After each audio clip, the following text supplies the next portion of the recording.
Assalamualaikum and very good evening to everyone. Thank you for coming and joining today's webinar. So this is the first webinar that we are organizing exclusively for the members by two prestigious associations, Malaysia Association National Society of Audiology, MANSA, and also Malaysia Association Speech and Hearing MASH. So my name, Dalila Muhammad Kasim, and I will be your host for today's session. So before we dive in, a few housekeeping rules to ensure a smooth and enjoyable experience for everyone. So I would like to just remind and feel free to drop some questions at the slider box that will be attached in the chat box later. And don't forget to get your certificates for claiming the CPD points. All right. So now it's my pleasure to introduce our esteemed speaker for today. I'm sure everyone is eager to hear the latest updates on this important topic. All right, joining us, Associate Professor Dr. Sarah binti Rahmat, who currently serves as the Head of Department of Audiology and Speech Language Pathology at the Kuliah of Allied Health Sciences, International Islamic University Malaysia, IIUM. Dr. Sarah holds a PhD in Audiology from the University of Canterbury, New Zealand. Her research interests include auditory electrophysiology and psychoacoustic, cochlear implantation, Islamization in hearing and speech sciences, and community audiology. She is also currently president of the Malaysia National Society of Audiologists, MANSA, and chairs the Malaysia Audiology Workforce Survey Technical Working Committee. This is for playing a vital role in national workforce and development in audiology. With over 40 publications and more than 100 citations, Dr. Sarah impactful research has earned her multiple awards, grants, and consulting projects, highlighting her dedication and leadership in the field. Without further ado, I would like to please join us, welcoming Dr. Sarah binti Rahmat. Dr. Sarah, the floor is yours. Bismillahirrahmanirrahim. Assalamualaikum warahmatullahi ta'ala wabarakatuh, and a very good evening, everyone. Thank you, Puan Dalila, for your kind words and introduction. Thank you, everyone. I'm here tonight to share with you about Malaysia Audiology Workforce Survey, which was launched in 2024. So I am very honored to receive a lot of support from audiologists in Malaysia for such an important research. So this is the work I did with my colleague, from various sectors and private sectors, universities, and also KKM. So the title is From Data to Direction, a National Reflection on Malaysia's Audiology Workforce Survey 2024. We have the data. Now we would like all of us to reflect on the data. So that will be the objective of my presentation today, to get you on board, to reflect on the data that we have, reflect on how could we actually respond to this data and to these workforce trends as an audiology community. Let's first start with this question. Okay, Puan Dalila will share you a link. Just click to the link and you will get access to these Slido questions. How do you feel about the current state of audiology in Malaysia? You can, if you feel that it's okay, you need to improve, then yeah, put your answer there. Or we are far from where we should be. Or awesome, we are doing well. There's nothing to improve. We are doing very okay. So put your response there. Majority still, we are okay, but we need to improve. There are also very small proportion who thinks that we are okay. We are doing very well. So we received 34 responses, and majority, 62%, think that we are okay, but we need to improve. And 35% says that we are far from where we should be. A very small proportion says that we are doing awesome, we are doing well. Okay, so I think this is a good reflection. This shows that you think there are something to improve, and that's why you are in the right place. For today's presentation, we'll see what are the things, what are the current trends, and reflect from there on how can we improve from there on. So that's a good start. talk about the Malaysia Audiology Workforce Survey itself. The motivation behind the launching of the survey is that our Malaysian population now is aging, and more than 80% of older adults have hearing loss, and that increased demand for hearing care services. The first batch of audiology graduates in 1999, and they are nearly retiring, and this caused a potential loss of experienced practitioners in next 10 years. Yeah? But yet, we do not have any national workforce database to forecast shortages or support service planning. And that's why in 2022, this Technical Committee for Malaysia Audiology Workforce Survey was formed, comprising of representatives from various sectors. So if I can introduce my team, yeah, we have Nadia from UKM, the clinician in UKM. And we have also Dr. Wan Shafira from UKM, Dr. Nurhuda Bani from KKM, yeah, HRC. And we have Dr. Wani Jiba from USM, Dr. Sharida from IUM, Dr. Akmaliza from UKM, Puan Siti Surani from Hospital Kuala Lumpur, Ms. Patrick from Diman Malaysia, and Mr. Faizuddin from KKM Hospital Melaka. So these are my great team. So together we have launched this Malaysia Audiology Workforce Survey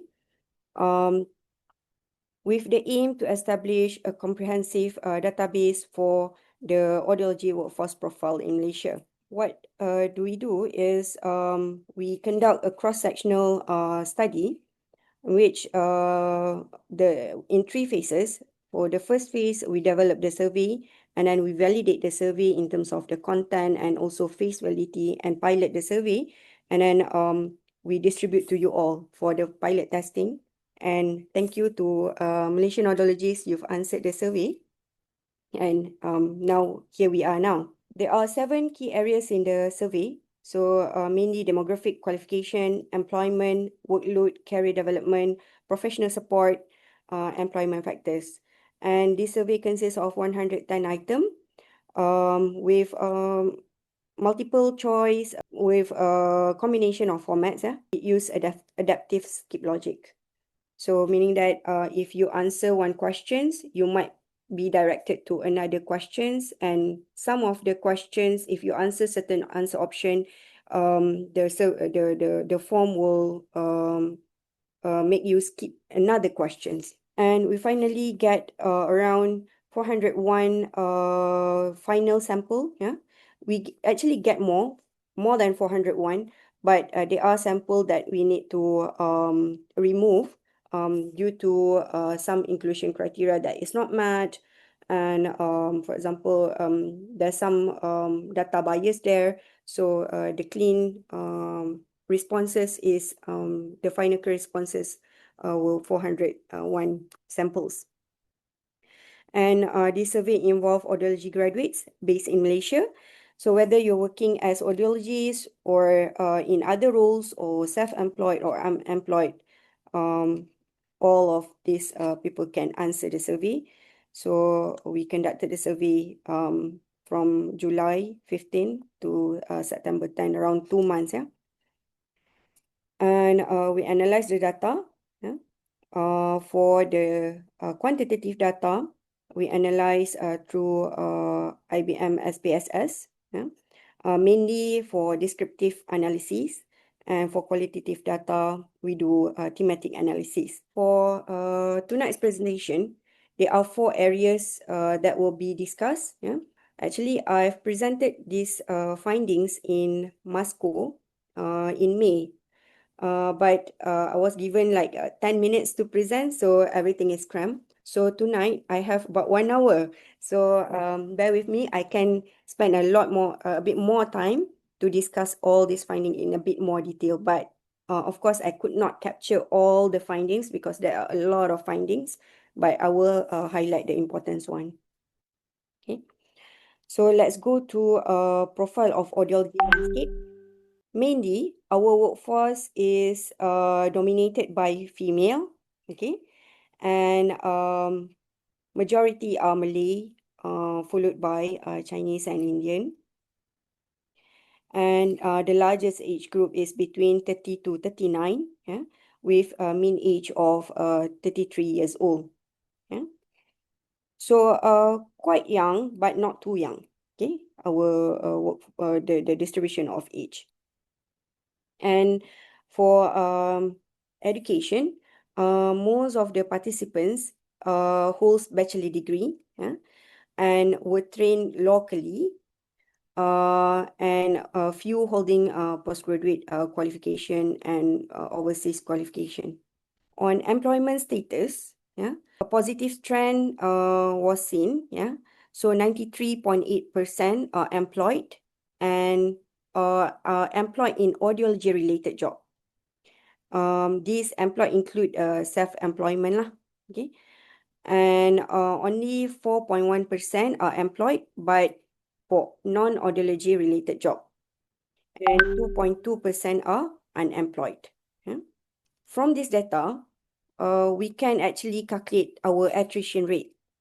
How many of our audiologists are actually leaving the audiology field? Okay, so from the unemployed and non-audiology related job, the percentage is 6.2 attrition rate. So this attrition rate is very important when you want to forecast any prediction. So who would be in the workforce? We could actually use this attrition rate to see what are our real capacity. Okay? And on work experience, majority of our respondent are has 1 to 5 years working experience. On the geographic distribution, if you see, this is the heat map. The darker the region, meaning that the region is highly concentrated. So if you can see that highest audiology concentration are located in Kuala Lumpur, Selangor, and Pahang. And also, if you can see, Sabah is the lightest color, which consists of the least proportion of audiologists, least percentage, lowest percentage of audiologists. Yeah. And to give you the real audiologist to population needs, yeah. So we can calculate the audiologist to population ratio, and look at the trend. This does not give real number because the respondents is only 401, but this could actually give a trend where the audiologist to population ratio is high, meaning that one audiologist serving, so for example, in Sabah, one audiologist is serving 340,000 people. So you can see where the audiologist to population ratio is the highest.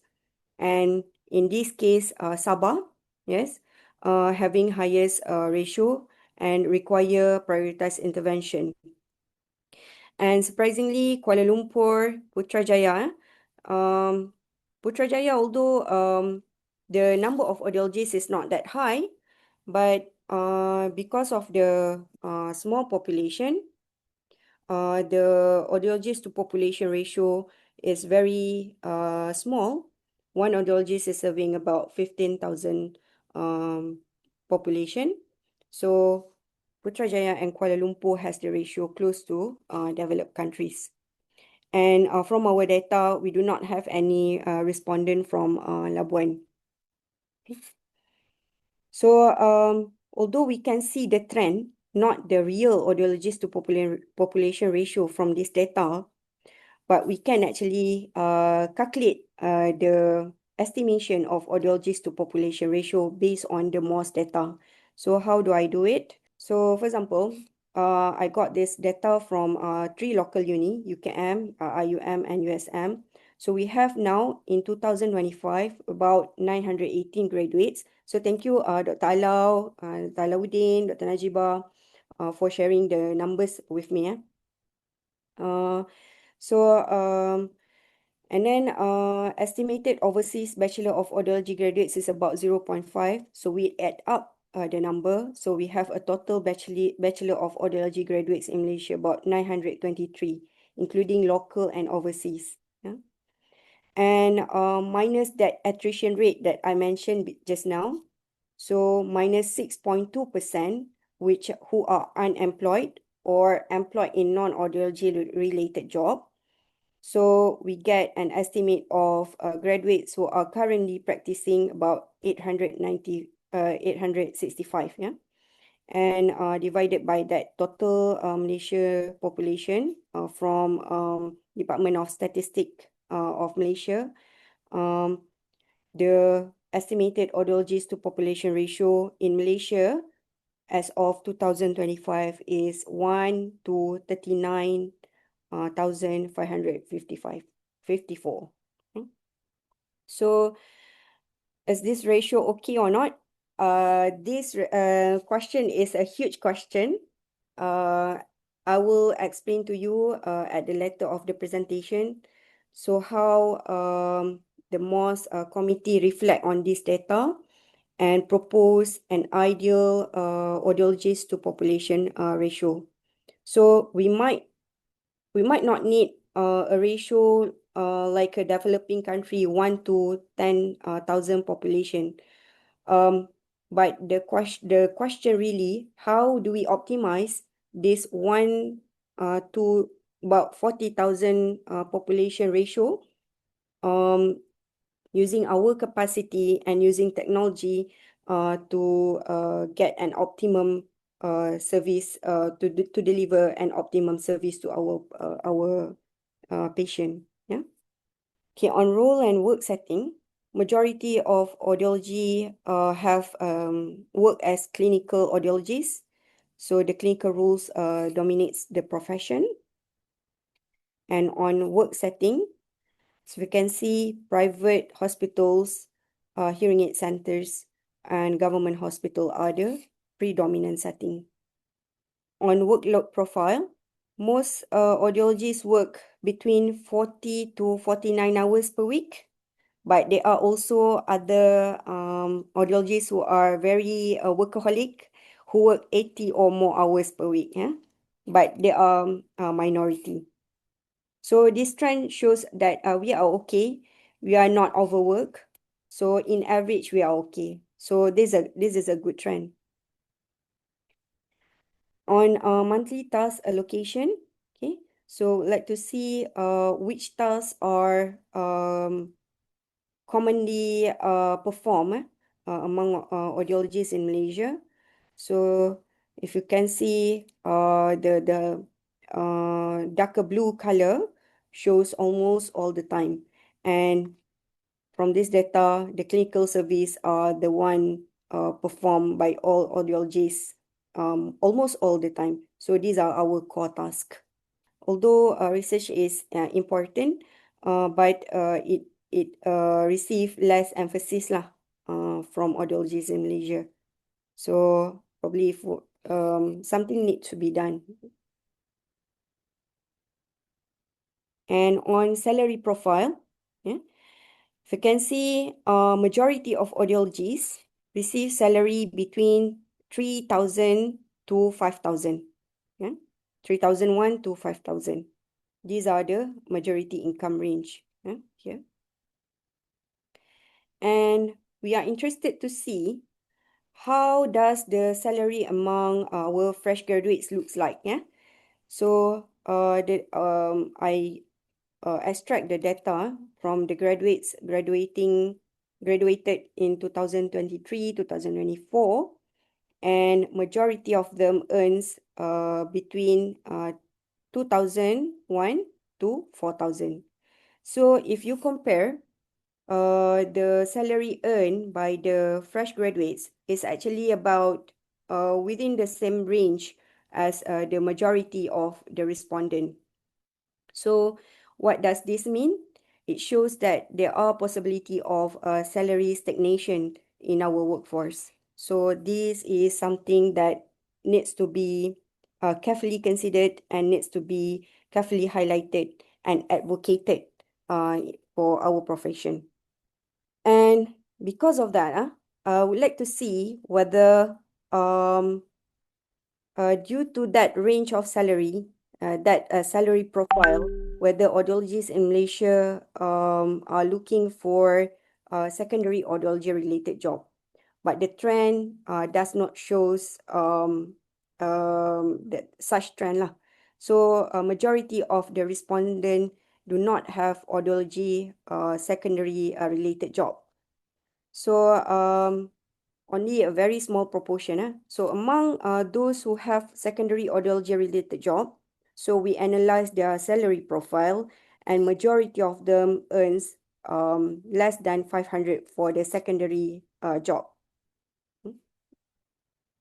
Only small proportion earns at a higher range lah, like 4,000 to 5,000.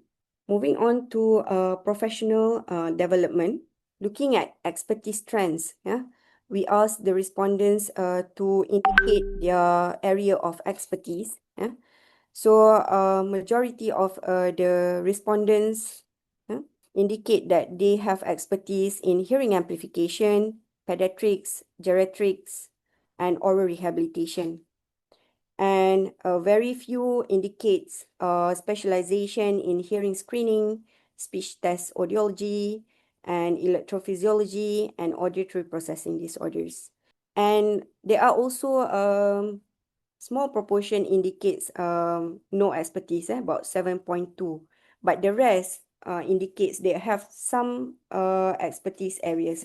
However, I extracted the data from those who claim they have expertise.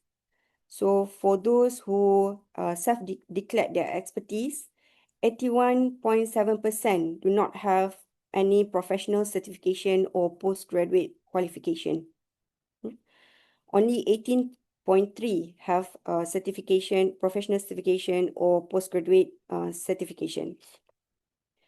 So this raise a big concern because this one is actually a critical non-compliance to the ACTA 774, where the ACTA mandate that any allied health science practitioner who like to who declared expertise, they need to have a professional certification or any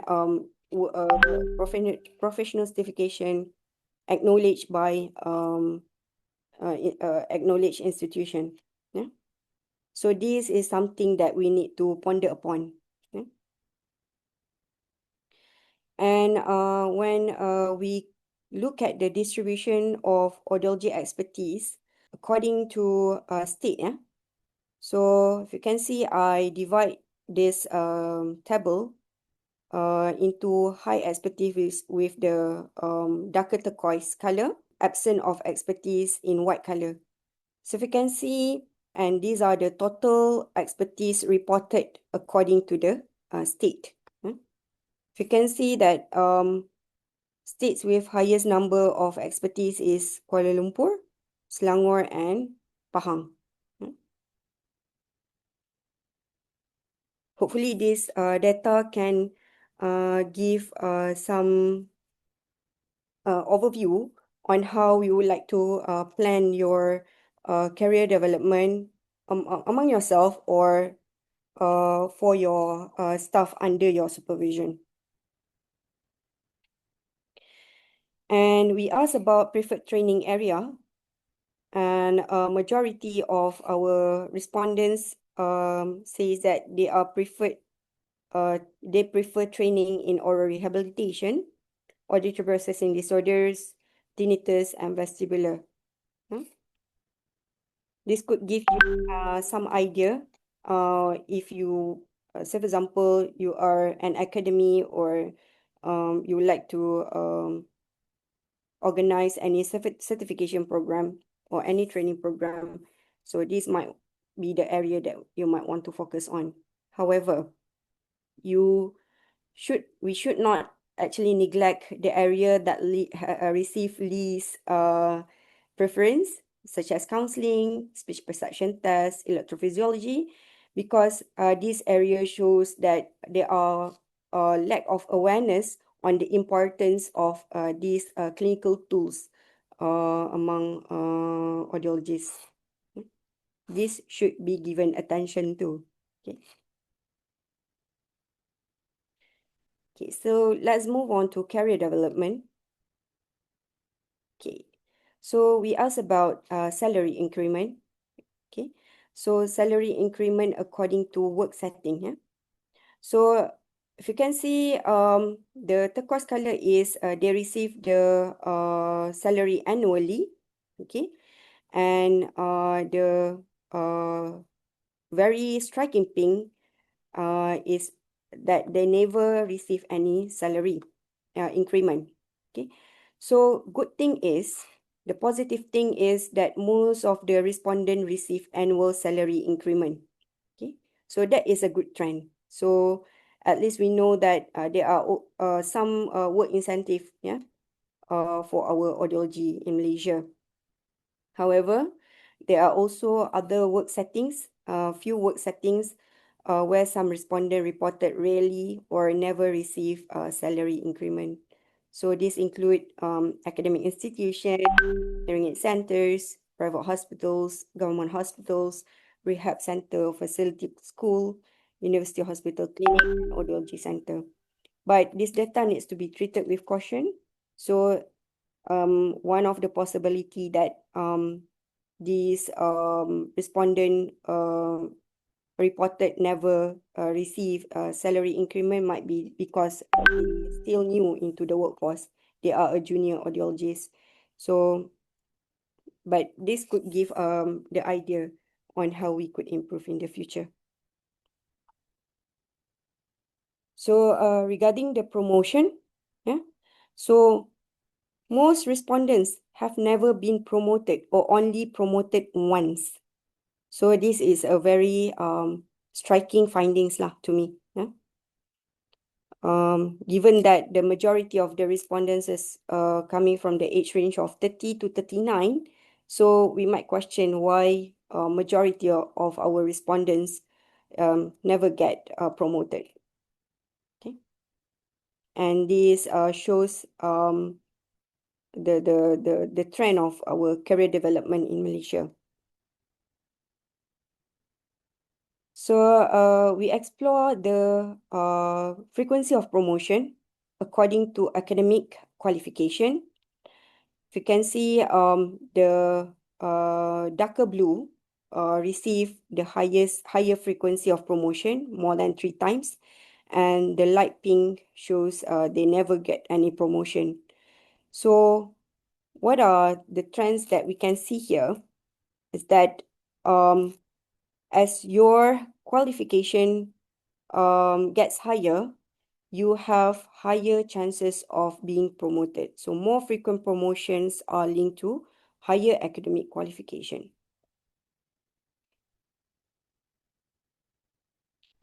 So hopefully this could actually motivate all of audiologists in Malaysia to pursue and to further their study to higher degree, inshallah.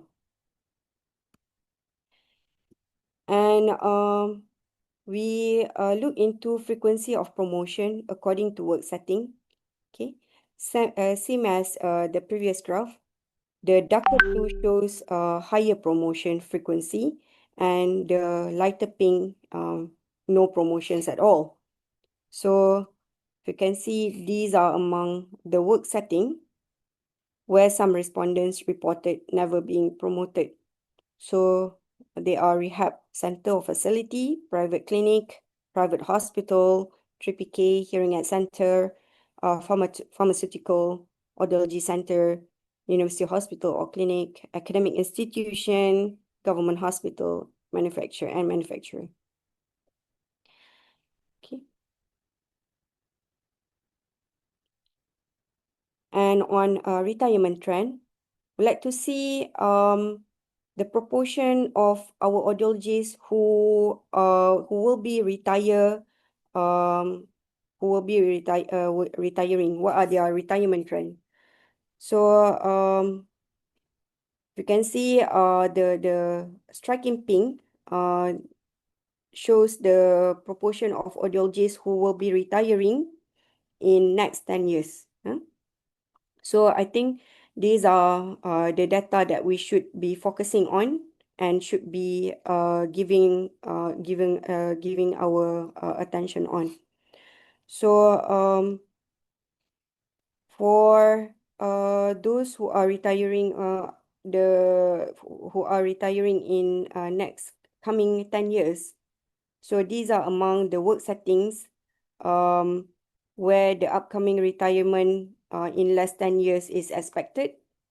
Okay, and urgent succession planning is needed. So this work setting is university hospital or clinic, rehab center, government hospital, private clinic, manufacturer, hearing aid center, academic institution, and 3PK. Okay, moving on job satisfaction. So we asked the participant what are the factors that actually affect their satisfaction. Okay, and if you look at the overall trend, there are also positive trends, whereby you can see that the satisfied response is actually dominating the overall responses. So you can see the satisfied response in turquoise color. So overall, our audiologists are in general satisfied with their work. But we zoom into the data and the factors. These are among the factors: work arrangement, working environment, location are reported to be highly satisfied among audiologists. While salary, workload, and career development is among the factors that are reported to be highly dissatisfied among audiologists, which are actually consistent with our previous data. Okay. I think that's pretty much what I want to highlight tonight.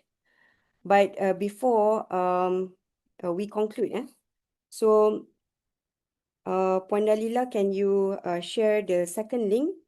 So I would like to know from your perspective, what findings speaks to you the most, and how do we move forward? By looking at the data and reflecting on the data, so what findings speaks to you the most, and how do we move forward from this point onward? Give your opinion, and we'll share your opinion here. The staff promotion, and share as well, how do you move forward? I mean, from your side, what do you think needs to be done, or what do you think needs to be done by your employer, or what are the things need to be done to your subordinate? So you can share also your plan. Job promotion is low. However, reflecting back, what are the options to get promoted? Promotion and care growth among audiologists. We need to polish our skill and keep learning in various areas. Yeah, I agree.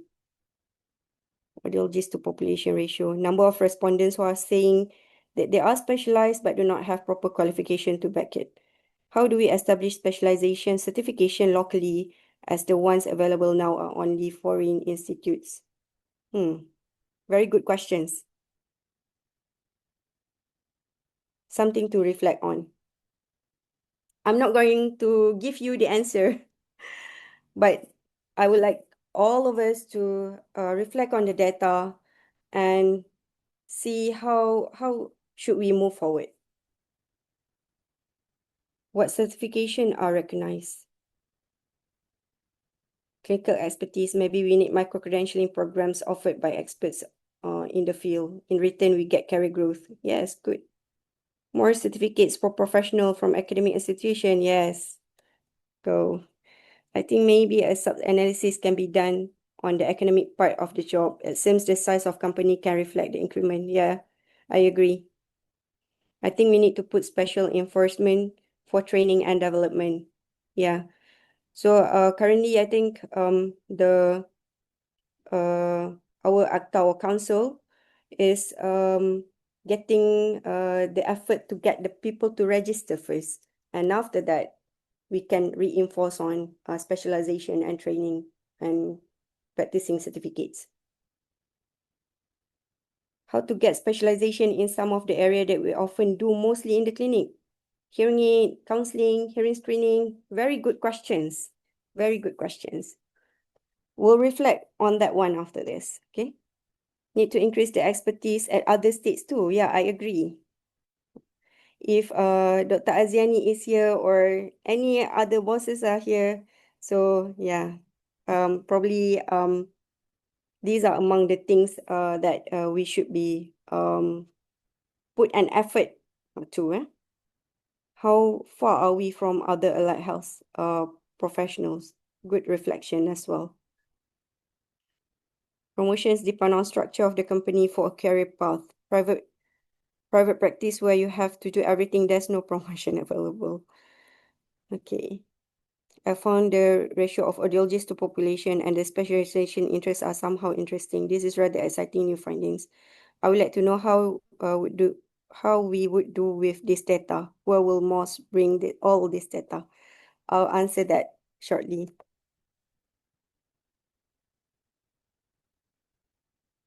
Keep your response coming. Very good reflection. Three participants are. Why does the salary seems to stagnant when the profession is in demand? And with legislation becomes more critical that audiologists are compensated appropriately. How do we as group advocate for better recognition and salary growth? These are good questions. So I do not have answer to all of these questions, but we need to ask ourselves. If we don't ask ourselves, how do we get an answer, right? So the first thing that needs to be done is asking. So in order for you to ask, you need a data to trigger your to trigger the questions. And the question is a problem and the problem need a solution, and we together need to think of the solution. I'll give you some suggestion afterwards.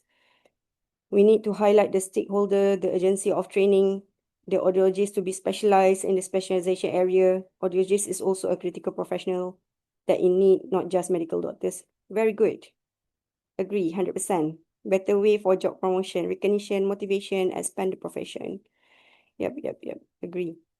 Majority of us through this data shown we are satisfied with job but dissatisfied with salary. Perhaps the separation needs to be done. We can't be happy and dissatisfied in one sentence. We are, yeah, I agree. Because I think satisfaction, there are a lot of realms of satisfaction, a lot of domain, a lot of factors that makes us satisfied.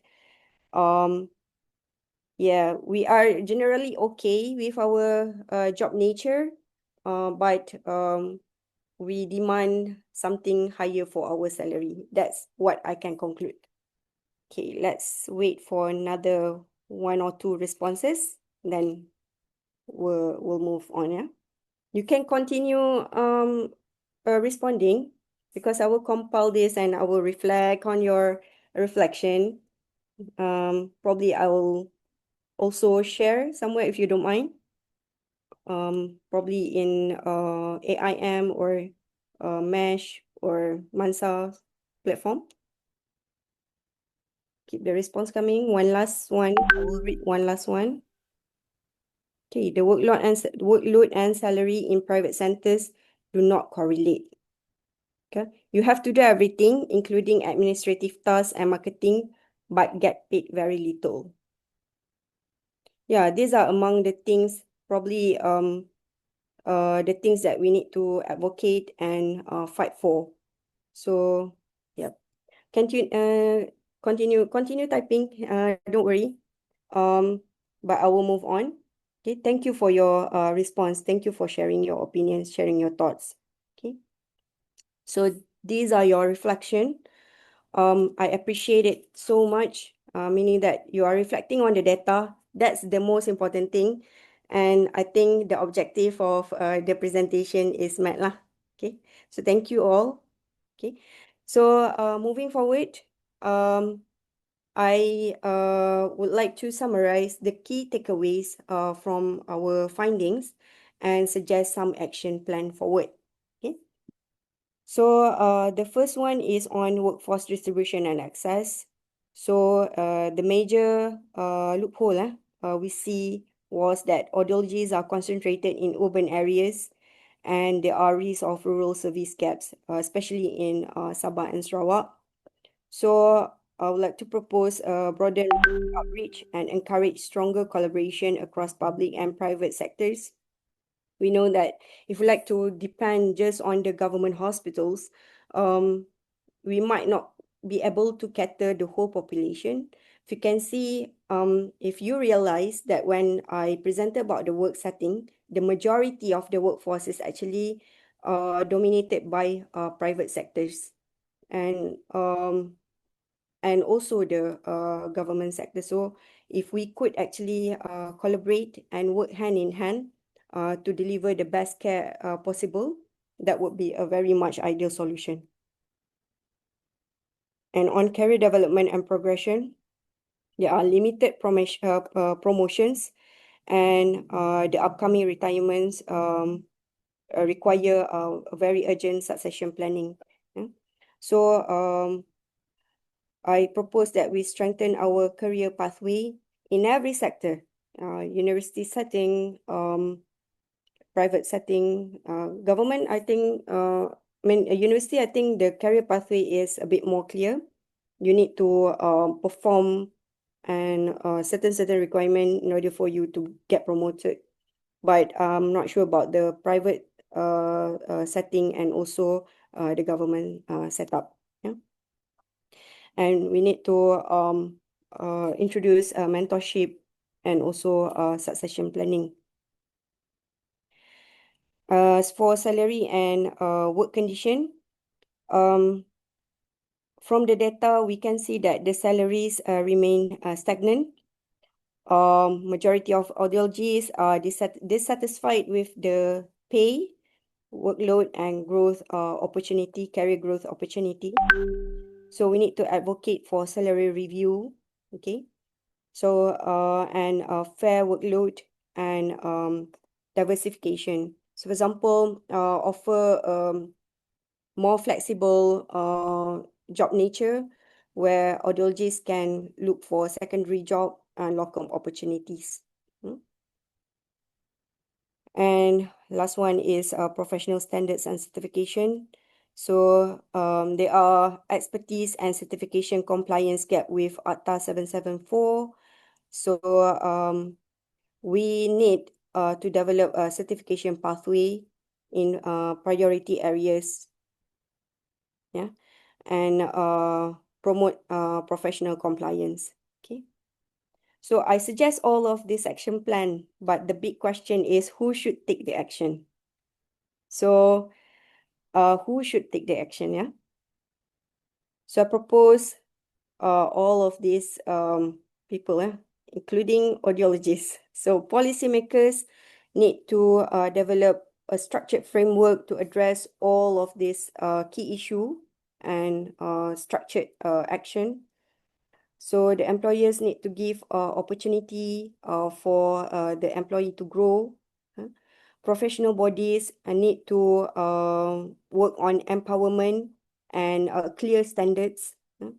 Educators, universities, they need to look into training all of our audiology, local audiologists, yeah, to develop their expertise and for their professional development.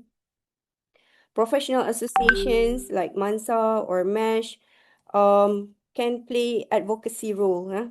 So now we know that there are a lot of issues in our workforce. So focus on the issues that is most representing our workforce and advocate, say for example, for the salary increment and advocate for that. Okay? And for you audiologists, for us audiologists, we need our commitment.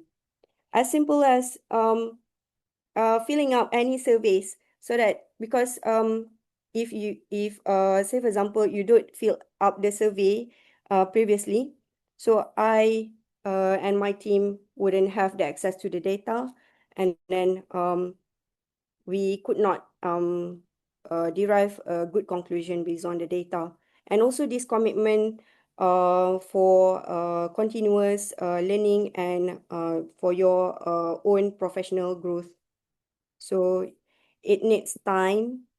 And as for example, tonight you're attending this, it needs your commitment in terms of time, and you need to sacrifice something, the family time. But hopefully that is worth it. Okay. And these are the roadmap for workforce transformation that we like to suggest. So everything needs to start with data. Okay. And then everyone takes an insight into the data and then act upon the data. Or it could also, from any action, we also can get the data on to see the effectiveness of our action, and again reflect on the data, and then reform our action or improvise our action plan. And for that, we can have a future-ready workforce, which is not just responsive to any issues, but also strategically, strategically plan for the strength of our audiology workforce in Malaysia. And one of the questions is now, okay, where does this MAWS committee will take the future work onward? Okay, I can share our plan with you. We've actually submitted our publication and seminar in hearing under MASCO publication. So and soon we are completing our full technical report that will be published under BSKB. Okay. Sains Kesihatan Bersekutu under MOH. Thank you to Dr. Aziani for the support. And soon in September, we'll be presenting at Allied Health Science Conference. We propose a need-based projection model for audiologists to population ratio in Malaysia. So a 10-year forecast. So we are predicting in 10 years, what would be the ideal audiologist to population ratio based on the needs of our based on our local needs. Okay, there are a lot of reflection from this projection as well. And as for MANSA, we are planning for our short-term and long-term strategic planning, which I hope in line with the current trend and issues in the workforce. And for that, okay, these are, I would like to call for all audiologists to participate in MANSA Strategic Planning Survey for 2025-2027. I believe Dr. Zarni will put the link in the chat box, okay, or otherwise you can scan this QR code to participate. We open the survey up until 24th of August, end of the week. So do participate and share your thought, what should be included in strategic planning now that you have the idea of what are the issues in our workforce. So you can have, you can give a good suggestion on how do we move forward and how MANSA can help you to move forward at and move the audiologist profession and heighten the audiology profession. And probably one key lesson I learned from this project. Yeah. So this survey is not just about numbers, it's about shaping our profession, and your participation defines our direction. Even a single data is very valuable. And with collective action and data-driven strategy, we can shape a resilient and responsive yet strategic audiology workforce for Malaysia. Because we could not do this project alone. We could not we could not gather all the data without all the supports from audiologists in Malaysia. I remember I presented about Malaysia Audiology Workforce Survey in last year August Audiologist. I am very thankful to MASH to give us the opportunity to present about the survey, and all hearing aid companies, government, JKTA, and for that, and I would like to dedicate this one appreciation video to all of audiologists in Malaysia who have supported us all along the way.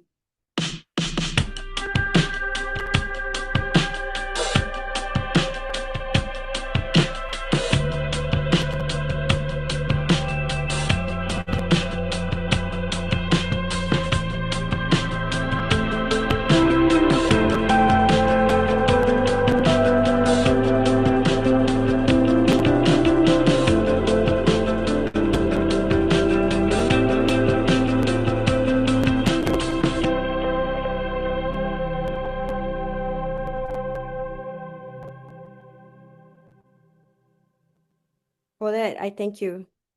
Hi. Thank you, Dr. Sarah. Oh gosh, sorry. I cannot open my sling there. Okay, never mind. Thank you, Dr. Sarah, for the insightful presentations. I would like to actually gather some question here, Dr. Sarah, from the Slido. So, Dr. Sarah, you can hear me well? Yes. Great, thank you very much. Okay, the first question is asking about how was clinical work defined in this study? I'm concerned that audiologists in hearing aid centers are doing hearing aid dispenser work and not clinical work. Basically, that we do not define any clinical work. That is based on the audiologist's perception of the clinical work. So, hearing aid dispensing, I think we need to be a bit more careful about these questions. I think any work that involve the patient and clinical in nature could actually be translated as clinical work. Beyond that. All right, so let's go for the second questions then. How do we get certified in an area of audiology? Who certifies it? Based on my knowledge, they are actually the certification or the expertise certification acknowledgement from the council. The standard is not yet established, but mainly you can get certification. For example, I think recently UKM organized their auditory AVT program. So if that is coming from certified institution, that is considered as certified certification. So currently we do not have any standard, I would say, for certification. I hope soon council will work on that one to give a clear idea who actually can certify who. Thank you. Great. And all right, so the next question is like, how does the current data influence workforce planning or future policy for audiology services? That's a very good question. Actually, for that's why the reflection does not only come from me myself. It should be reflected by all of the higher authority. For example, KKM, and also private sectors. But what I can see, what I can share with you, MANSA is planning something on this. But I could not share the details because it's still in discussion stage. So hopefully we can have some sort of like a proper target where we would like to be in 10 years time. So that's MANSA's direction. what I can share with you, that's the direction, but I could not share the details. Yeah, and another question then, Sarah, is in the analysis of promotion frequency, do we also have further breakdowns by years of service in addition to qualifications? Yes, we do. But due to the limited time tonight, I could not share that with you, but that will be available in our technical report and in our future publication. But if you would like to, if it's pressing, if you need the data for example, to define any proposals from your company or from your institution, you just email me. I'll pop up my email in the chat box, and I don't have any problem to share that with you as well. Okay, and I will say that is the last questions. Is the MAWS results accessible in any platform, Dr. Sarah? Soon it will be because the technical report will be published in BSKB, the MOH website. So once that happen, we'll announce in all MAWS platform that the technical report has been published. So until then, stay tuned and wait for our updates. Right, great. I think that's all for today. It's a very, very kind of informative, insightful, Dr. Sarah. Thanks again for the presentations. All right. So to everyone, also thank you for joining us tonight. So probably we can switch on the camera so we can have take a picture just for a while. Thank you, Dr. Stephen. All right. Okay. All good. Thanks, Dr. Stephen. Thank you. All right. So, okay. Thank you, everyone, again. So don't forget to get your certificate for your CPD claiming, yeah? So everyone have a great evening and stay safe. Assalamualaikum warahmatullahi wabarakatuh. Thank you. Assalamualaikum.